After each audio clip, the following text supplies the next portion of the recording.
கூடு வந்துகிற யாவருக்கும் இயேசு நாம் அன்பின் வார்த்தைகள் உங்கள் சம அன்கிருபையின் கர்த்தர் உங்களுக்கு செய்வாராக. ஆமென். அல்லேலூயா.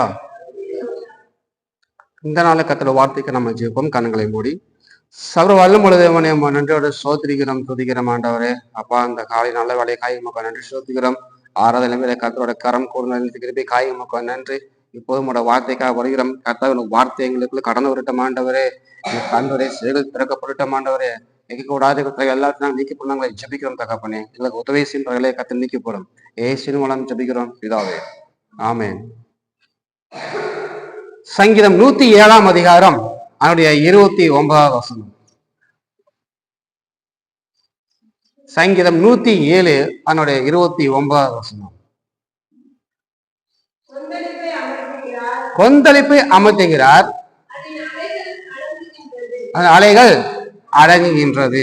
லூக்கா 8 அதிகாரம் அதனுடைய 22வது வசனம். லூக்கா 8 அதிகாரம்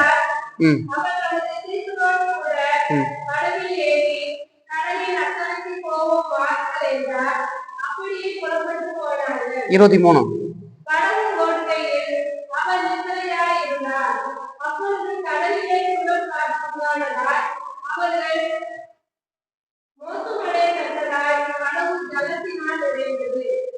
ஆமென். ஹல்லேலூயா. இங்கே கொந்தளிப்பு நம்ம பார்க்கிறோம் படகுல. இங்க படகுல போயிட்டு இருக்கும் போது மோசம் பழக்கத்தாக்கு என்ன வருதாமா?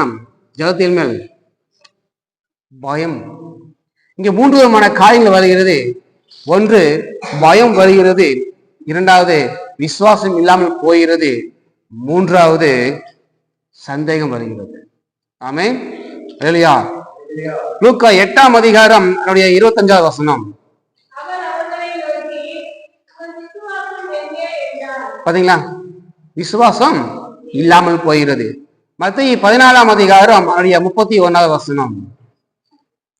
மத்தேயு 14 அதிகாரம் 31வது வசனம்.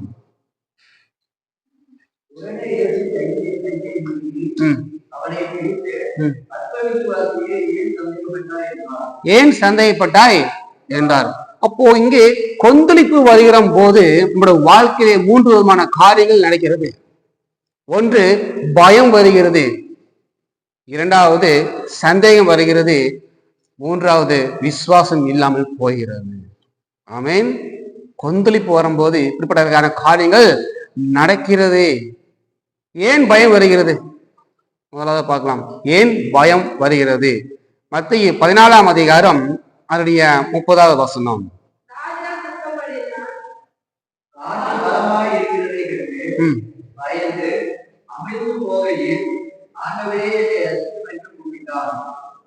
பாருங்க, காற்று பலமா இருக்கிறதை கண்டு பயந்து. இல்லையா? காற்று பலமா இருக்கிறதை கண்டு. அப்போ நமக்கு ஒரு குறிப்பிட்ட கட்டத்துக்கு வரைக்கும் நம்மளால முடியல ஒரு சூழ்நிலை வரும்போது நமக்கு என்ன வருது? பயம் வருகிறது. ஆமா, நம்மளோட பலத்தினால எல்லாமே செஞ்சு முடிச்சு நம்பிக்கையில இருக்கும்போது ஒண்ணுமே இருக்காது. நம்மளே மீறி கை கடங்காம போன காரியத்துல ஒரு சூழ்நிலை வரும்போது, பலத்த காற்று நம்ம அதை பார்க்கும் போது நமக்கு பயம் வருகிறது.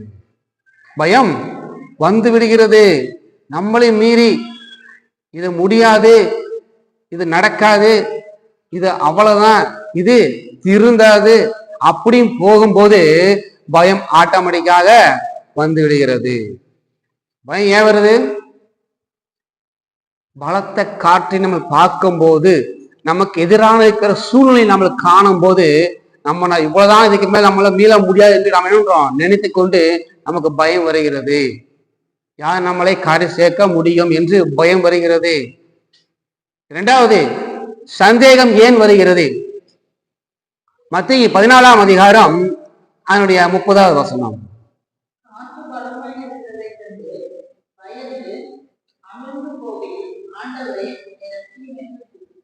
பாருங்க, காற்று பலமா இருக்குது, என்ன பண்றான்? அமிழ்ந்து போகையில் பயப்பட வருகிறது. அமிழ்ந்து போகையில் பயப்படுவது பயம் உனக்கு. மத்தேயு 14 அதிகாரம் அதனுடைய 28, 29.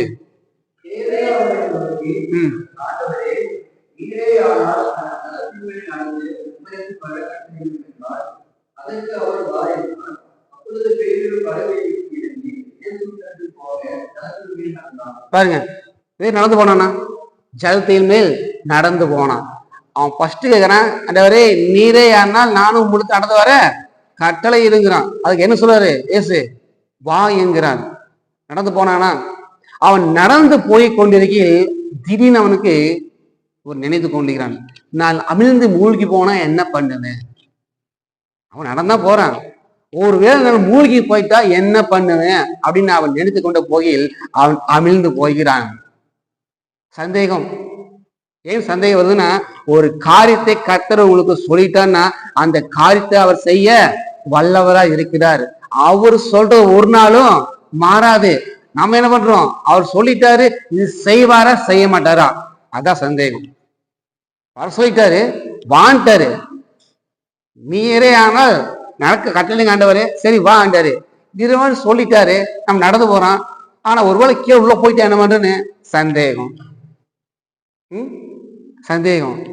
அவர் வாழ்க்கையில் என்ன சந்தேகம், இது நடக்காது, முத மாதிரிதான் என் வாழ்க்கையில முடிவு இல்லை, இன்னும் முடிஞ்சு போச்சு அப்படின்னு யோசித்து யோசித்து யோசித்து சந்தேகம் வந்து கொண்டிருக்கிறது.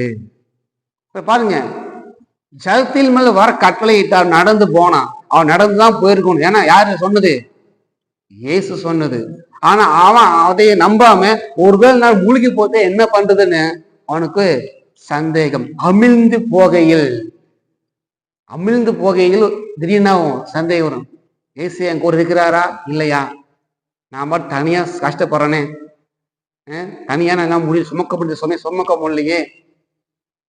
ஆமா, இயேசு பாருங்க நடந்து போயிட்டு நம்ம முன்னாடி போயிட்டு இருக்கும்போது அவர் பின்னாடி வருவான், நடந்து வந்துகிட்டே இருப்பார். கால் தரம் தெரியும், திரும்பி பார்க்குது அப்பப்பா பின்னாடி வராரான்னு கால் தடம் இருக்கும். ஒரு 2 கிலோமீட்டர் 3 கிலோமீட்டர் போனதுக்கு அப்புறம் திரும்பி மறுபடியும் பாக்குறது, இருக்கிறாரான்னு பார்த்து கால் தடம் இல்லை. நல்லா புரிஞ்சுங்க, இயேசு வந்துட்டு இருக்கும் போது கால் தடம் இருந்துகிட்டே இருக்குது. அப்படியே நடந்து வர 2 கிலோமீட்டர் 3 கிலோமீட்டர் போனதுக்கு அப்புறம் திரும்பி பார்க்கும்போது கால் தடம் இல்லை. உடனே ஒப்பாரி வச்சிருது. ஏன்? ஒரு காலத்துல தான் இருக்குது, பின்னாடி கால் தடம் இயேசு கால் தடம் இல்லை. ஐயோ ஆண்டவரை விட்டுட்டு போயிட்டீங்களா போலிங்க தள்ளுறது. ஏசு சொல்றாரு, அட மடையா, அந்த கால் தடம் என்னோடது, நான் உன்னை என்ன பண்ணேன், கரைங்களை தூக்கி நான் நடந்து போய்கிட்டு இருக்கிறேன். ஆமென், அல்லேலூயா. இப்ப நீ நடக்கல, உன்னால் நடக்க முடியாது, பிரச்சனையா இருக்கிறது, அதனால உன்னால் நடக்க முடியாதுன்ட்டு நான் உன்னை தூக்கிட்டு நான் நடந்து போயிட்டு இருக்கிறேன். அது என்னோட பாதை. புரியுதா? நம்ம என்ன பண்றோம், அந்த பாதையை பார்த்துட்டு இயேசு காணுங்கிறான். நம்ம எங்க இருக்கிறோம், கர்த்தரோட கரத்துல இருக்கிறோம். சந்தேக புத்தி எப்படி பாத்தீங்களா, நமக்கு திரும்பி பார்க்குது, வராரா வழியானால் அவர் வருவார், நாம் தான் முன்னாடி போக மாட்டோம், குறுக்கு வழி எங்க இருந்து அங்க போயிருவோம். பாருங்க, சந்தேகம். இவ்வளவு என்ன பார்த்தோம், பயம். நமக்கு எதிராக ஒரு சூழ்நிலை காட்டலையும் கண்டு பார்த்து நம்ம பயக்கிறோம். 2வது சந்தேகம், இது நடக்குமா நடக்காதா, முடியும் சந்தேகம். 3வது பார்த்தோம், ஏன் விசுவாசம் இல்லாமல் போயிடுச்சு. 3வது கொந்தளிப்பு வரும்போது 3 காய்கள் வருகிறது, அது 2 பார்த்தாச்சு. 3வது ஏன் விசுவாசம் இல்லாமல் போகிறது. மார்க் 4ஆம் அதிகாரம் அதனுடைய 37வது வசனம். மார்க் 4ஆம் அதிகாரம் 37வது வசனம்.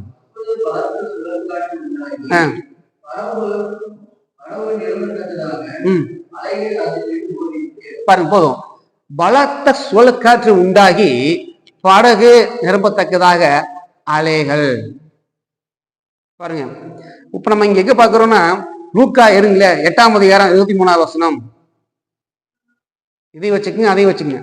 லூக்கா 8:23.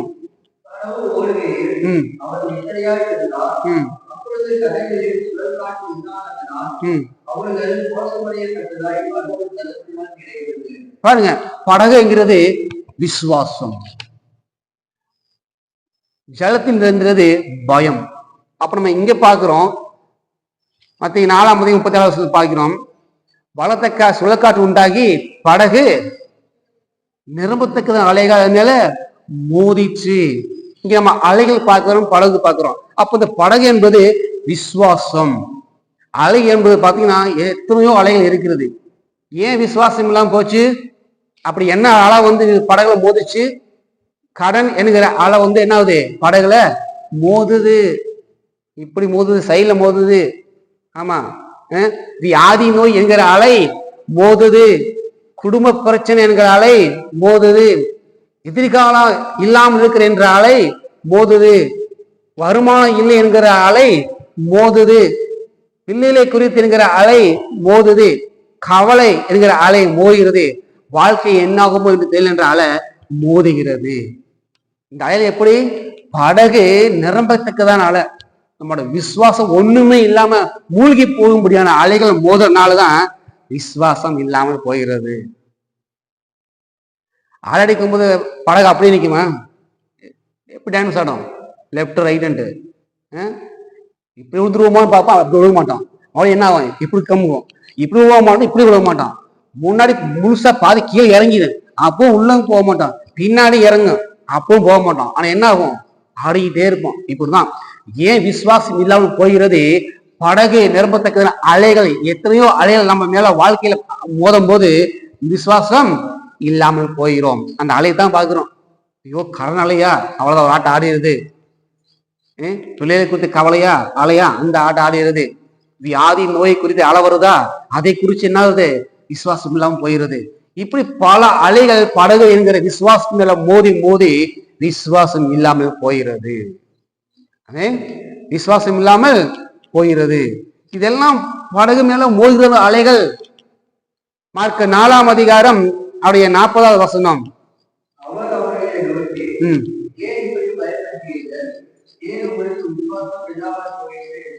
கேக்குறாருல்ல, அலைகளை மோதிச்சு அவங்க அப்படின்னு அதறாங்க, பயப்படுறாங்க, கத்துறாங்க.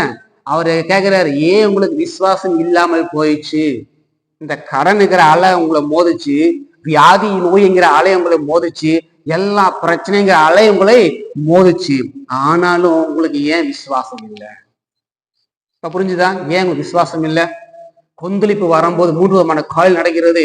1 பயம் வருகிறது, 2 சந்தேகம் வருகிறது, 3 விசுவாசம் இல்லாமல் போகிறது. இதை குறித்து தான் பார்க்க போறோம். ஏன் விசுவாசம் இல்லாம போச்சு? கடல்ல என்ன ஆகுது? அலை வருகிறது.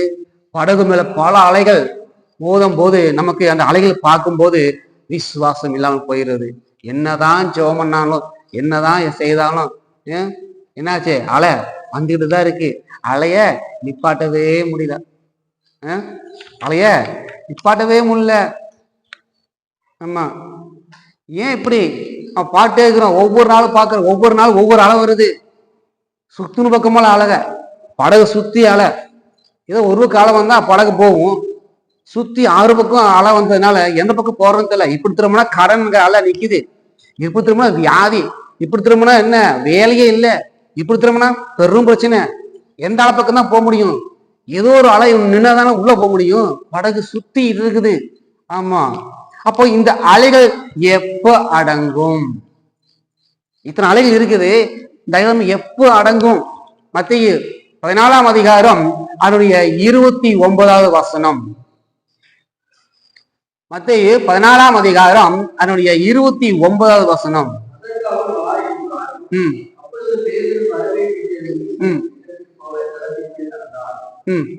பாருங்க, போதும்.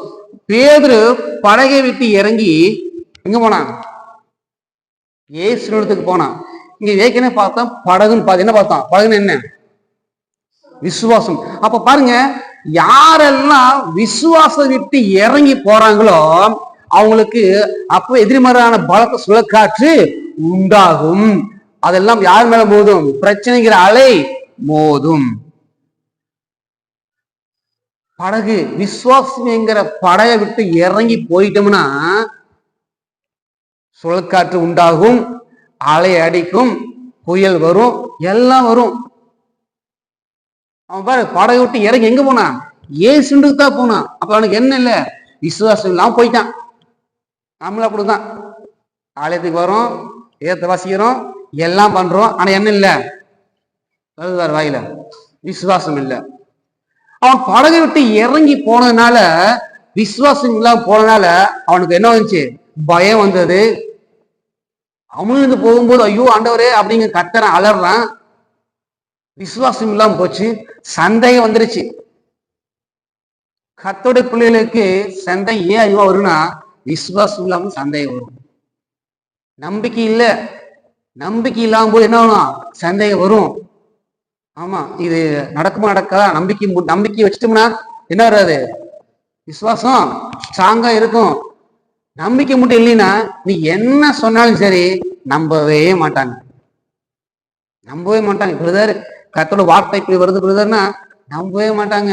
ஏன்னா அவங்க ஏற்கனவே இல்ல, நம்பிக்கை போயிருச்சு.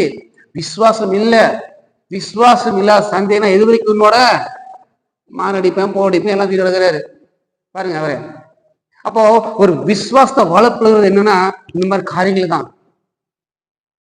படகை விட்டு இறங்கி போனதுனால அவன் விசுவாசத்தை இழந்து அமிழ்ந்து போகும்போது ஆண்டவரை கத்துறான், குழம்புறான், ரட்சிங்கிறான், எல்லாம் பண்ணுங்கிறான்.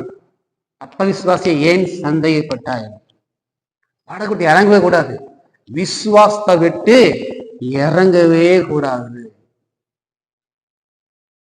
விசுவாசம் இல்லாமல் கர்த்தருக்கு பிரியமா இருக்கவே முடியாது. நம்ம என்ன வேணா பண்ணலாம், கர்த்தருக்கு என்ன வேணா செய்யலாம்.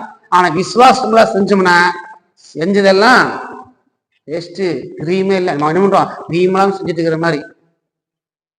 அப்ப விசுவாசம் முக்கியமா.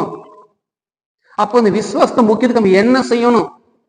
இந்த அலைகளெல்லாம் அடங்கணும்னா நம்ம என்ன செய்ய வேண்டும்? எத்தனை அலைகள் என்ன நம்ம மேல படகு மேல மோதிக்கிட்டு இருக்குது, நம்மள தாக்கு பிடிக்க முடியல. இப்ப இந்த அலையில என்ன பண்ணணும்? இந்த அலைகள்லாம் அடங்கணும். என்ன பண்றது? 14ஆம் அதிகாரம் 32வது வசனம். பாத்தீங்களா? அங்க பேதுரு படகு விட்டு இறங்குனதுனால எல்லா பிரச்சனை, விசுவாச விட்டு இறங்கி வந்ததுனால பிரச்சனை, போராட்டம். இங்க வர திரும்பவும் என்ன எங்க ஏறாங்க? படகுலதான் ஏறாங்க. அப்ப என்ன? அது உடனே காற்று அமர்ந்தது.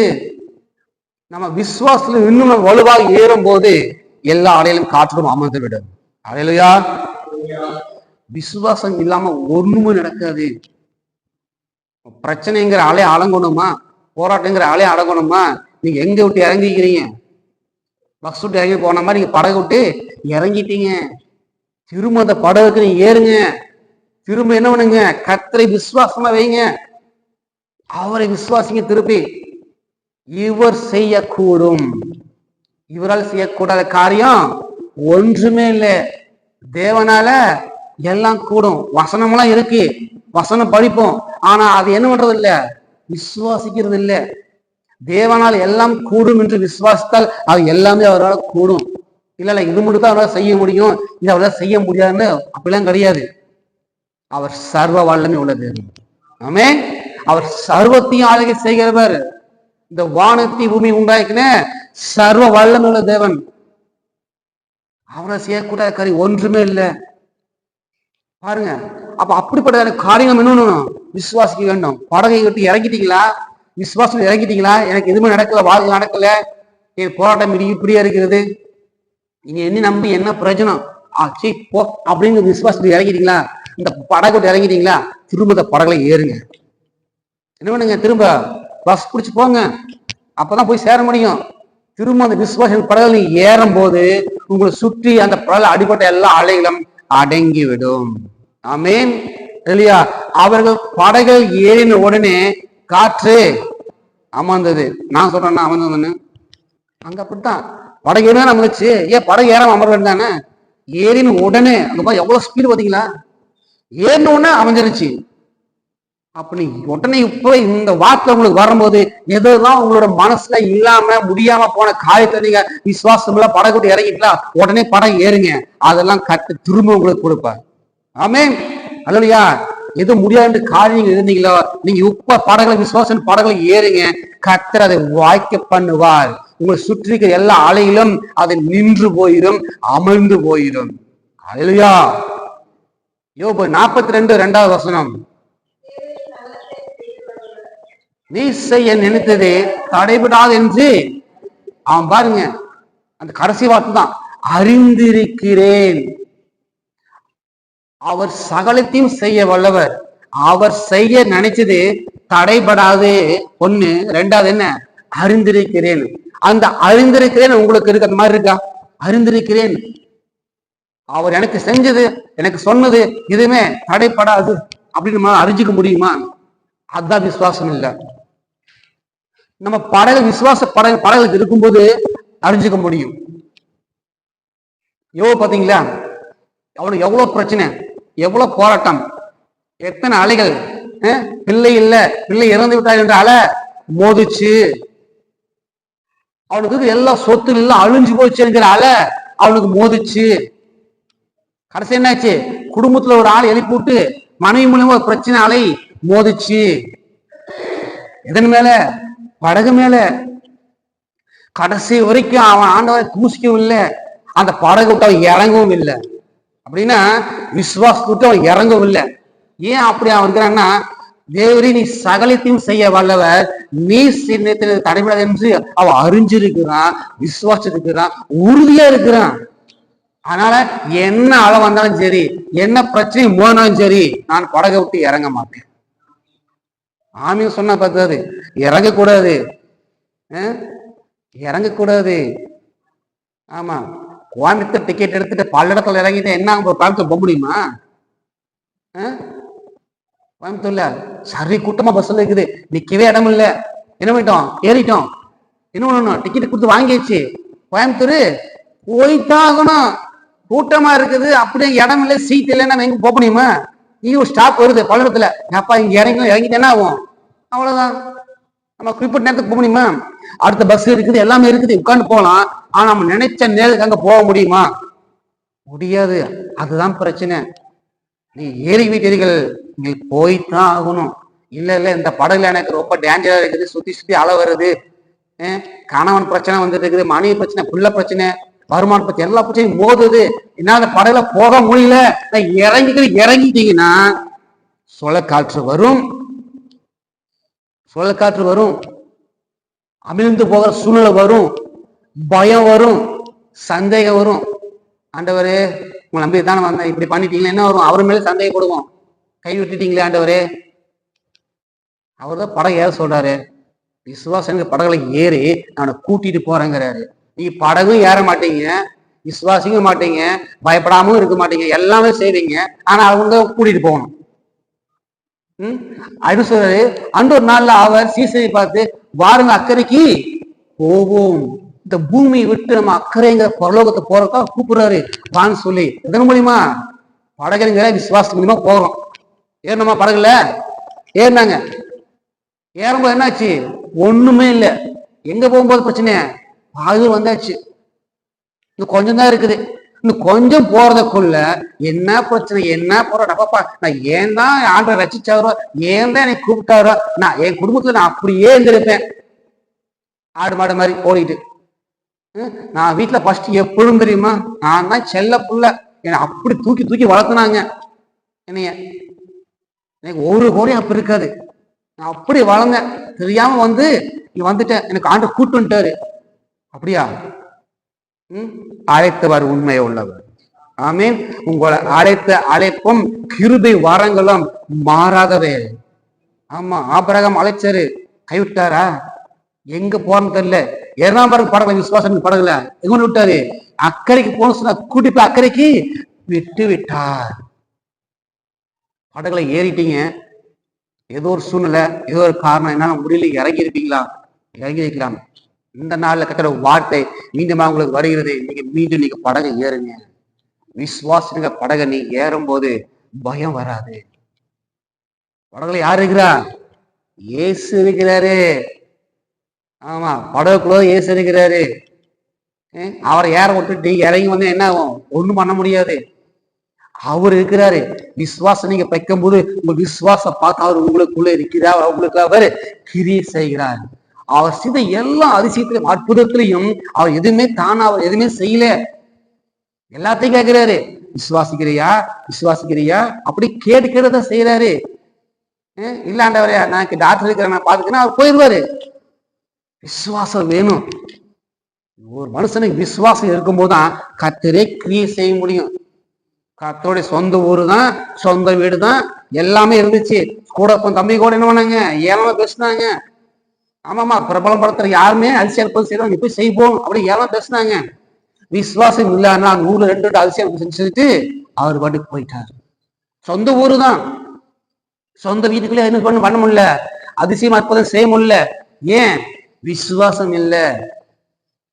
விசுவாசம் இல்லாமல் கர்த்தர் எதுவே செய்ய மாட்டார். நமக்கு விசுவாசம் வேணும். படகை விட்டு இறங்கிட்டீங்கன்னா திரும்ப கர்த்தர் சொல்லியா, நீங்க படகை விட்டு ஏறுங்க. விசுவாசம் படகு ஏறும் போது உங்களுக்கு சுற்றி இருக்கிற எல்லா அலைகளும் கொந்தளிக்கிற எல்லா கொந்தளிப்பும் மாறிவிடும், அலைகள் அமர்ந்து விடும். அல்லேலூயா. சங்கீதம் 107ஆம் அதிகாரம் அதனுடைய 29வது வசனம் மீனமாக வாசிக்கலாம். சங்கீதம் 107 29 வசனம்.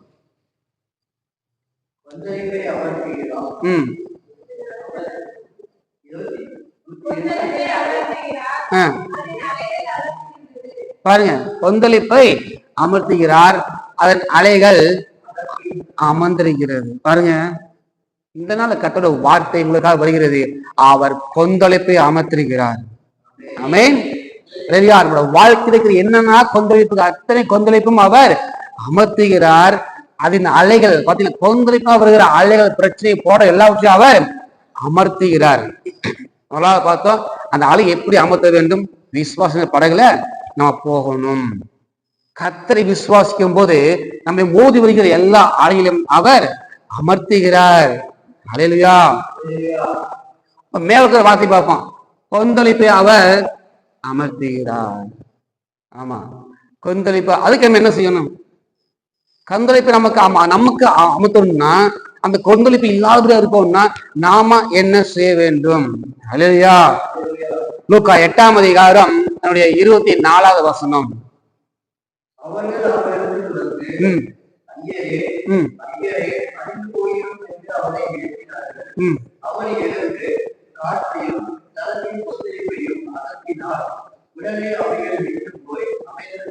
பாருங்க, கொந்தளிப்பு அதட்டுறாரு, உடனே அதை நின்று போச்சு. அதுக்கு என்ன காரணம்னா, அவள் அவரிடத்தில் வந்து ஒண்ணு, ரெண்டாவது ஐயரே ஐயரே என்று இன்னொன்றாங்களே கூப்பிடுகிறாங்க. அப்ப ரெண்டு காரியம் இங்க இருக்குது. முதலாவது நம்ம தேவனிடத்துல நம்ம வர வேண்டும், தேவனிடத்துக்கு நம்ம வர வேண்டும். ரெண்டாவது அவரை கூப்பிட வேண்டும். எரேமியா 33ஆம் அதிகாரம் 3வது வசனம். என்னை நோக்கி கூப்பிடு, நான் உனக்கு.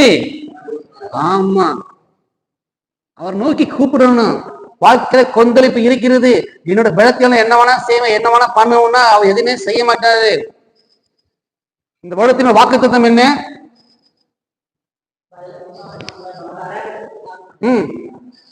அவரோட ஆவினாலதான் ஆகும். நீ என்னதான் நீங்க தண்டு வளைச்சாலும் அவர் வந்துதான் அமர்த்த முடியும். அப்ப அவரை நோக்கி கூப்பிடணும். இவங்க என்ன பண்ணிருப்பாங்க, என்னென்னமோ பண்ணி பார்த்துருப்பாங்க. இது ஒரு எக்ஸ்போர்ட். எப்படி அளவு வரும், என்ன கொந்தளிப்பு எங்க வரும், எப்படி தில்லாங்களை விவசாயிட்டு அந்த போட்டு தவிர்த்து எல்லா வேலையும் தெரியும். அவ எல்லாம் ட்ரை பண்ணி பார்த்துட்டு ஒண்ணுமே முடியல. நம்ம அப்படித்தான் பண்ணியிருப்போம், எல்லாம் ட்ரை பண்ணி பார்த்துருப்போம், அங்க இங்க அப்படி இப்படி இப்படி எல்லாம் செஞ்சு பார்த்துருப்பா, ஒண்ணுமே முடிஞ்சிருக்காது. அவரையும் கூப்பிட மாட்டோம். தெரியுது நம்மளால எதுவும் முடியாது தெரியுது. அதுக்கு முதலே அவர் கூப்பிட்டு இருந்தான். தன் உடம்பு வலியும் எல்லா வலியும் வச்சுதானே. அங்க பாருங்க, எல்லாம் முடிச்சதுக்கு அப்புறம் கூப்பிடுறாரு. அவரிடத்தில் அப்புறம் போறாங்க. அவர் போட் எங்க இருக்கிறாரு?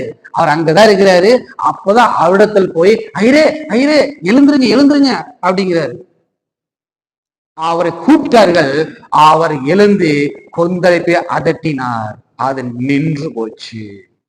அல்லேலூயா. அப்போ என்னை நோக்கி கூப்பிடு. சங்கீதம் 91வது சங்கீதம் 15வது வசனம்.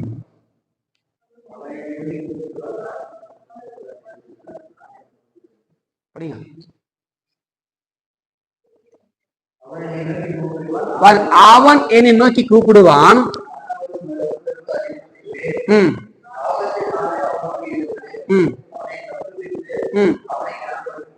பாருங்க, ஆபத்துல நானே அவனோட இருந்து. எப்படி அவன் ஆபத்துல அவனோட இருக்கிறாருன்னா, அவன் என்னை நோக்கி கூப்பிடுவான். பாத்தீங்களா?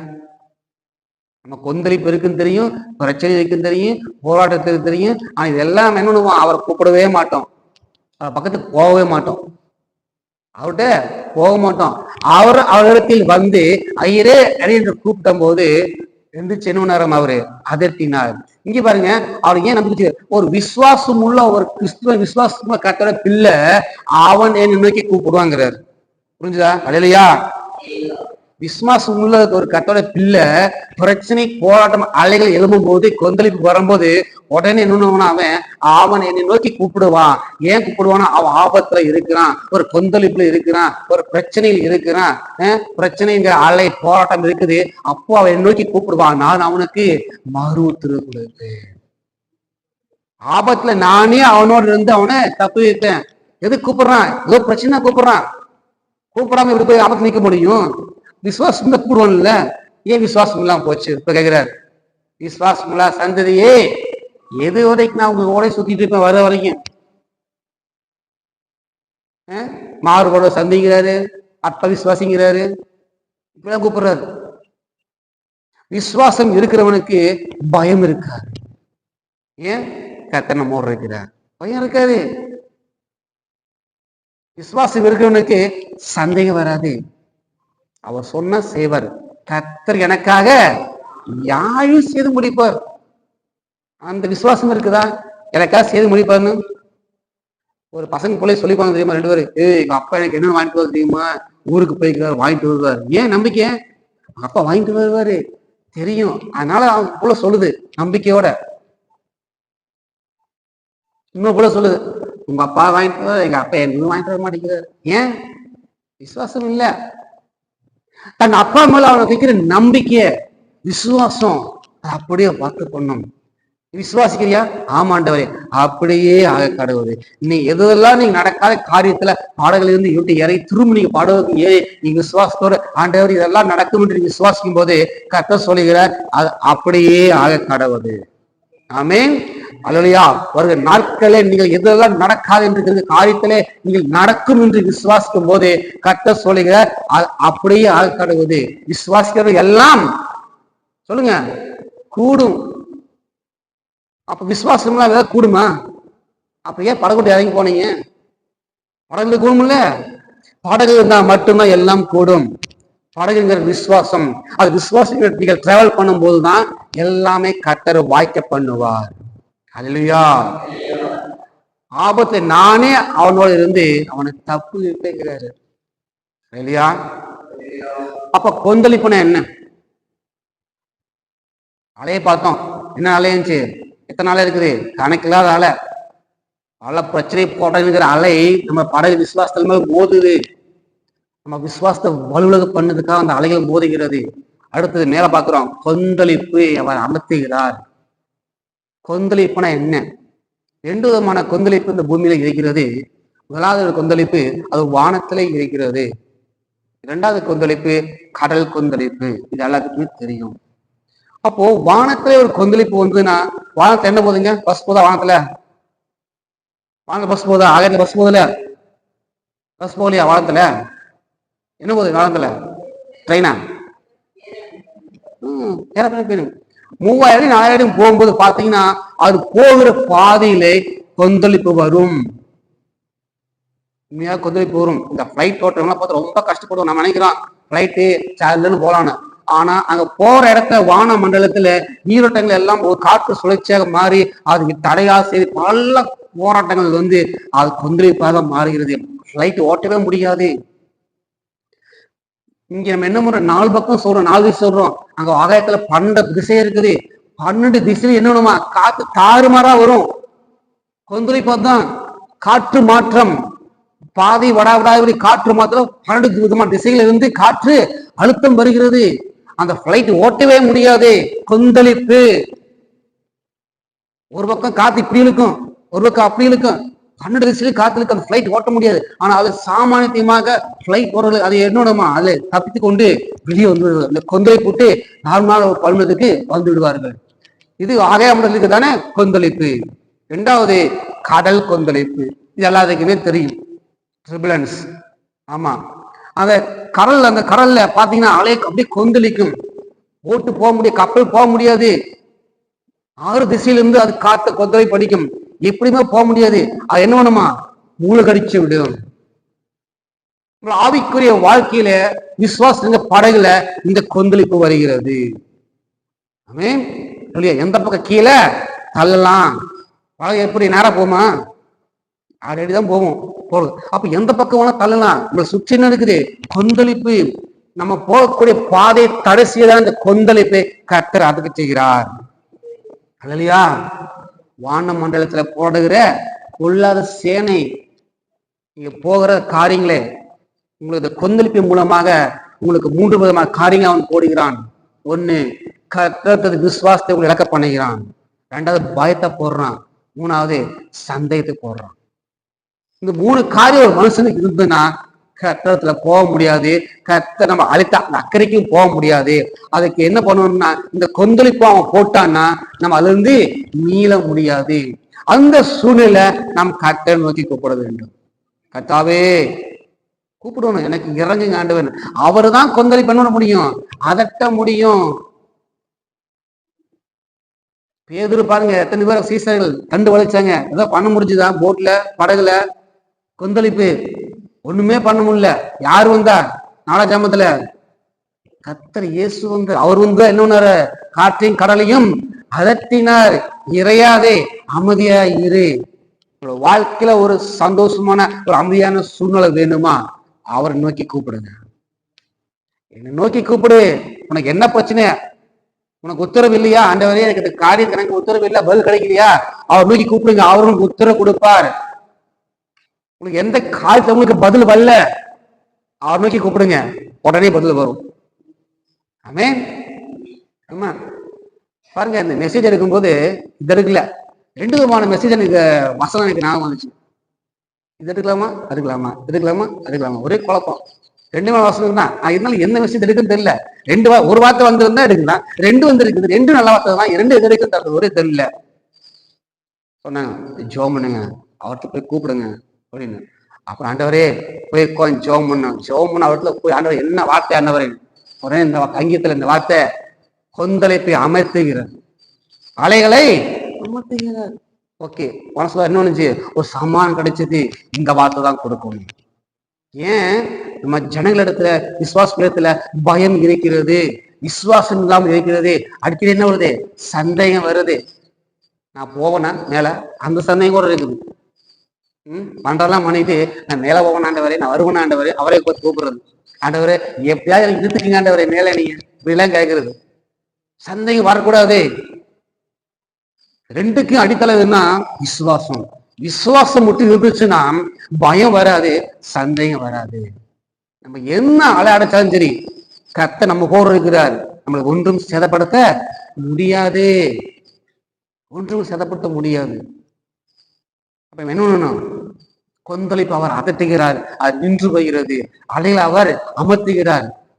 அது விசுவாசம் படகாம ஏற வேண்டும். பயந்துட்டு ஐயோ எனக்கு வேண்டாம் அப்படின்னு இறங்கி சில பேர் விடுறாங்க, பின்மாற்றத்துக்கு போயிடுறாங்க. நான் படகுல வரல, நான் ஃபிளைட்ல போறேன், நான் படகுல பஸ்ல போறேன்னு போயிடுறாங்க. அப்படி கிடையாது. கர்த்தர் நம்ம விசுவாசம் படகுல தான் அழைச்சிருக்கிறாரு. ராக்கெட் ரொம்ப வேகமா போகல, அதை கூட்டிட்டு போகலாம். நம்மளைய நினைக்கலாமா நீங்க? படகு இருக்குது, ட்ரெயின் இருக்குது, ஃபிளைட் எல்லாமே இருக்குது, ராக்கெட் போறதுக்கு அதை கூட்டிட்டு போகலாம்ல? இல்ல, விசுவாசங்கிற படகுல தான் ஆண்டவர்களை கூட்டிட்டு போறார். ஆமே, விசுவாச படகு. நீங்க சோதனைக்கு ஜெயிக்கும் போது என்ன ஆவீங்க? என்னதான் சொல்றது? சுத்த பொண்ணாகவும். நாம சுத்த பொண்ணாகும்னா நம்ம எல்லாம் உள்ளுக்குள்ள வேணும்னுமா கஷ்டப்பட்டு உருக்கி எடுக்கதான் ஆகணும். உருக்கி எடுப்பாரு. எதுக்கு? சுத்த பொண்ணா வர்றதுக்கு. அரையமா உருக்கி விட்டு என்ன ஆகும்? சுத்த பொண்ணா வர முடியாது. ஐயோ இரும்பு எனக்கு தங்க, ஐயோ எனக்கு வந்து கொதிக்குது எரிதுன்னு நான் போய் உருளி சொல்ல என்ன முடியாது. இந்த மாதிரி டிசிஷனை போட முடியுமா? காதுல மூக்குல கையெல்லாம் டிசிஷனை போட முடியுமா? அழகா வடி வருமா? வராது. அப்ப நாம ஏன் பயந்து திகித்து அமிழ்ந்து வருவோம், சந்தேகப்பட்டு படகுட்டி இறங்கி போறோம்? இறங்கி போறதுனால பல பிரச்சனைகள் தான் வரும். பேதுரு படகுட்டி இறங்கி போனா, நடந்து போனா, பலத்த காற்று அடிக்கிறத பார்த்து ஃபர்ஸ்ட் என்ன பண்ணா? பயந்துட்டான். சூழ்நிலை நமக்கு விரோதமாக உண்டாக்குதான சூழ்நிலையை பார்த்து பயந்துருவோம். ஏன்? விசுவாசம் இல்லாம இருந்தா கண்டிப்பா பயந்துருவோம். நானே இருந்தாலும் சரி, விசுவாசம் இல்லைன்னா பயந்துருவோம். 2 மாதத்துக்கு முன்னாடி எல்லாத்துக்கும் தெரியும் ஆக்சிடென்ட் ஆனது. ஆமா, ஒரு செகண்ட் தான் கர்த்தர் காப்பாற்றினா. ஆனா இருந்தாலும் எங்களுக்கு என்ன தெரியுமா? பயம். ஊழியமாச்சு, என்னாச்சு, போக முடியாதா, இப்படிப்பட்ட ஆண்டு இப்படி பண்ணிட்டாங்களே, ரொம்ப இதாச்சு, கை இதாச்சு, போக முடியுமா பயம். ஆனாலும் கர்த்தர் வார்த்தை கொடுத்தார். படகுல ஏறு. அழைத்தது யாரு? நானு. உன்னை கரம் பிடிச்சது யாரு? நானு. வெறும் தூக்கிட்டாரா? ஆண்டவரே நான் வடிவ ரட்சியம் பண்ண என்னன்னு உடனே கையை தூக்கி விட்டாரு. அந்த விசுவாசம் இருந்தா ஒண்ணுன்னா போது, நீ எப்படி பசிபிக் கடல் நீங்க உள்ள நீங்க போயிருந்தாலும் கர்த்தரை தூக்கி கொண்டு மேலே வந்து விடுவார். இல்லையா? நீ என்ன பிரச்சனை நீங்க உள்ள போயிருந்தாலும் சரி, கர்த்தனை பிரச்சனையிலிருந்து கர்த்தரை உங்களை கரம் எடுத்து தூக்கி விடுவார். அதுக்கு ஒண்ணு ஒரு ஆண்டவரே ரட்சியம். விசுவாசம் வேணும். கூப்பிடணும் அவரை கூப்பிடணும். நீ என்ன பிரச்சனைக்கு அமுஞ்சு போயிருக்கலாம், என்ன மன காரியங்களை செய்திருக்கலாம், கர்த்தரை நீ தூரமோட போயிருக்கலாம். இதனால கர்த்தர் சொல்ல, திரும்ப நீ விசுவாசம் படல ஏறின கர்த்தரை உங்களை அழைத்து கொண்டு வந்துடுவார். ஆமென். ஆமா, கடலுக்குதே பெரிய அகலிய. அந்த அகலிக்குள்ள உள்ள யாரு எந்த போட்டு இது வரைக்கும் போனது கிடையாது. நீங்க அதுலயே நீங்க விழுந்திருந்தாலும் கர்த்தர் உங்களை கரம்படுத்தி கொண்டு வந்து விடுவார். அவருக்கு ஆழம்லாம் ஒரு பெரிய கிடையாது. அவருக்கு ஆழம்லாம் பெரிய புதுசு கிடையாது. எங்க இருந்தா நீங்க சரி, அவர் கூட்டு கொண்டு வந்துருக்காரு. அதுக்கு தேவை உங்களுக்கு விசுவாசம். அந்த படகுல நீங்க ஏறும் போது உங்களுக்கு பயம் வராது. உங்களோட பிரச்சனைய பயம் வராது. ஏன்? கர்த்தர் பார்த்துக்குவார். சொன்னா எல்லாம் போச்சே, ஐயோ எல்லாம் போச்சே, மனம் எல்லாம் போச்சே, போயிட்டு போகுது. யாரு கொடுத்தது? கர்த்தர் கொடுத்தது. அவரு எப்படிப்பட்ட ஒரு வார்த்தை பார்த்தீங்களா? நமக்கு வரும்போது மாதிரி வருமா? ஆண்டவரே கொடுக்குற மாதிரி கொடுத்து வாங்கிட்டு போட்டீங்களா ஆண்டவரே? அப்புறம் என்ன சொன்னாரு பையனை? உன்னோட ஏகசுதன் இளையகுமாரன் நல்ல அந்த பையனை கொண்டு வந்து எனக்கு கொடு. என்ன இருக்கலாம்? அப்புறம் ஆண்டவரே கொடுத்துதான் கொடுத்தீங்க, திருப்பி வாங்கி கேட்டுக்கலாம்ல? இல்ல, விசுவாசத்தோட கொடுத்தான். அவரை மறுபடியும் அவரால் கொடுக்க முடியும். 100 வயசு இளவனுக்கு புள்ள பிறக்க முடியும்னா அதையும் கல்லூரோட அனுபவமா பிள்ளை அப்பளாக பிள்ளையாக வைக்க முடியும். பாருங்க, இந்த நிலை கட்டுற வார்த்தை, அவர் கொந்தளிப்பை அமர்த்துகிறார். அல்லேலூயா. உங்களுடைய என்ன கொந்தளிப்பான போட்டுக்குங்க, போட்டுங்க, அவரு தான் அமர்த்த முடியும். அதற்கு அவரை விசுவாசிக்க வேண்டும், அவரை கூப்பிட வேண்டும். இந்த கொந்தளிப்பினால் 3 விதமான காரியம் நடக்கிறது. விசுவாசம் இல்லாமல் போகிறது. விசுவாசம் இல்லாமல் போனதுனால பயம் வருகிறது. பயத்தை வந்ததுக்கு அப்புறம் சந்தேகம் வருகிறது. நரகத்துக்கு போறதுக்கு முதல் ஆள் யாருன்னு கேட்டீங்கன்னா யாரு? பயம் போறதும் தான் ஃபர்ஸ்ட் போவோம். ஃபர்ஸ்ட் லிஸ்டா வந்தா இருக்குது பயம். எந்த காரியத்தை குறித்து நீங்க பயந்தீங்கன்னா அதான் ஃபர்ஸ்ட். கர்த்தரும் பட்சத்தில் இருக்கிறார், எனக்கு விரோதம் எழும்புகிறவன் யார்? கர்த்தரும் பட்சத்தில் இருக்கிற. நமக்கு என்ன ஃபர்ஸ்ட் ஒரு தைரியம் வேணும். ஒரு தைரியம் வேணும். இந்த குழந்தைங்கலாம் பார்த்து வச்சுக்கல, நல்லா பிடிச்சுக்குவாங்க. அம்மா அப்பா கெட்டியா பிடிச்சுவாங்க. ஏன்? அசால்ட்டா இருப்பாங்க. ஏன்னா நான் விட்டாலும் எங்க அம்மா விடாது. நீங்க குழந்தை விட்டுறீங்களா? குழந்தைய இப்ப குழந்தை இருக்கும் போது விடுறீங்களா? அப்படியே கண் குத்துமா காத்து போடாம, பூச்சி கடிக்காம, எறும்பு கடிக்காம அப்படியே பொத்தி வளர்ப்பீங்க. அந்த மாதிரிதான் நம்ம என்ன பண்ணாலும் கர்த்தர் விட மாட்டார். ஆமென். கர்த்தர் நம்மளே விடமாட்டா. அவர் உள்ளங்கையில அவர் என்ன பண்ணிக்கிறார்? வரைஞ்சு வச்சிருக்கிறாரு. முடிக்க போறோம். அதனால இந்த நாள நம்மளோட கொந்தளிப்பு நம்ம அடங்கணுமா? நம்மளோட அலைகள் போதாமல் நம்மளோட படகு நேரா போகணுமா? விசுவாச படகுல நம்ம ஏற வேண்டும். விசுவாசத்தை காத்து கொள்ள வேண்டும். எந்த காரியத்தை குறித்தாலும் அவிசுவாசம் இல்லாதபடி கர்த்தரை நம்பி காரியங்களை செய்யும் போது கர்த்தர் அதை வாய்க்க பண்ணுவார். ஹல்லேலூயா. நம்ம எழுதி நிற்கலாம்.